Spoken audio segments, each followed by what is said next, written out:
Saudara, kita jumpa lagi dalam acara Rehat bersama saya William Sembiring dengan tema hari ini, Sang Penolong. Pada saat Perang Dunia Kedua, ada seorang tentara Amerika yang terpisah dari unitnya di sebuah pulau di Samudra Pasifik. Karena pertempuran sangat gencar dan penuh asap, serta banyak sekali tembakan, dia terpisah dari rekan-rekannya. Sementara ia sendirian di dalam hutan, ia mendengar tentara musuh mulai mendekati tempat persembunyiannya. Berusaha untuk bersembunyi, dia mulai naik ke sebuah bukit dan kemudian menemukan beberapa gua di sana.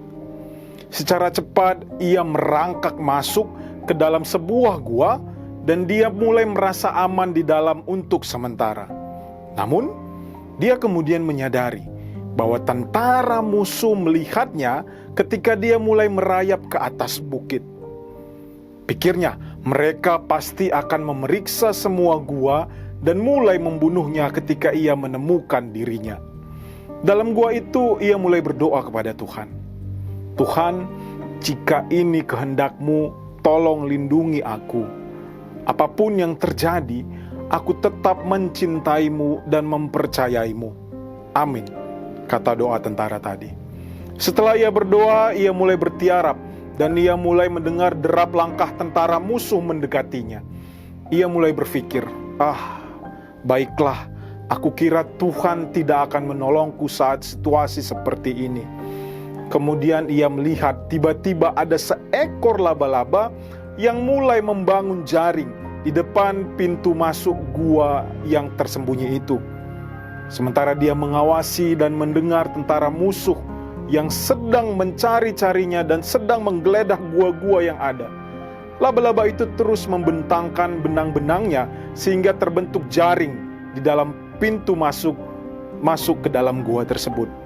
Ia kemudian terkejut dan berpikir, yang aku butuhkan sekarang adalah tembok pertahanan. Lalu mengapa Tuhan malah memberiku sebuah jaring laba-laba? Pasti Tuhan sedang bercanda, pikirnya. Dari kegelapan gua, dia mulai melihat musuh, mulai mendekati dan memeriksa banyak gua di sekitarnya. Ia bersiap-siap untuk melakukan perlawanan terakhirnya. Namun, ada yang membuatnya heran, karena ternyata tentara musuh hanya melihat sekilas ke arah gua tempat persembunyian tentara tadi. Setelah itu, para tentara musuh pergi begitu saja. Tiba-tiba tentara tadi menyadari bahwa ternyata jaring laba-laba yang ada di pintu gua telah membuat gua itu terlihat seperti belum ada orang yang memasukinya. Karena kejadian itu, dia lantas kemudian berdoa dan minta ampun kepada Tuhan.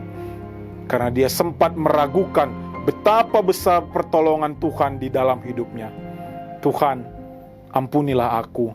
Aku lupa bahwa di dalam Engkau, jaring laba-laba bisa menjadi lebih kuat daripada dinding beton, katanya dalam hati.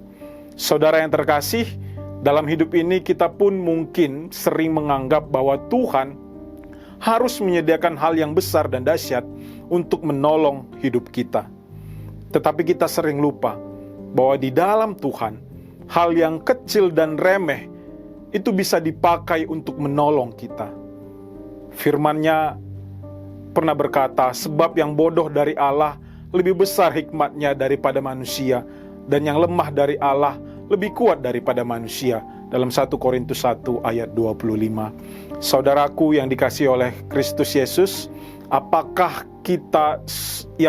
mungkin kita sudah mencapai yang baik dalam kehidupan kita sekarang? Apa yang sudah Anda lakukan hingga usia Anda pada saat sekarang ini?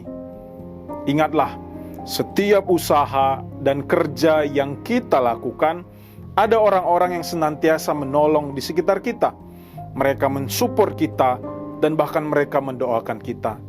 Mereka adalah sang penolong kita yang dikirim oleh Allah untuk menguatkan kita menghadapi berbagai macam persoalan.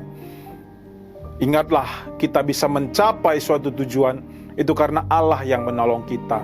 Terlebih lagi, Tuhan punya cara-cara unik untuk menolong kita apapun yang kita lakukan.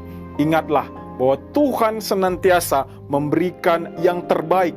Walau kadang kita tidak bisa melihatnya sekarang, tapi yakin dan percaya dengan iman kita, maka Tuhan akan selalu bekerja dalam kehidupan kita. Kiranya firman hari ini menguatkan dan selalu menjadi kekuatan dalam kehidupan kita. Mejua-jua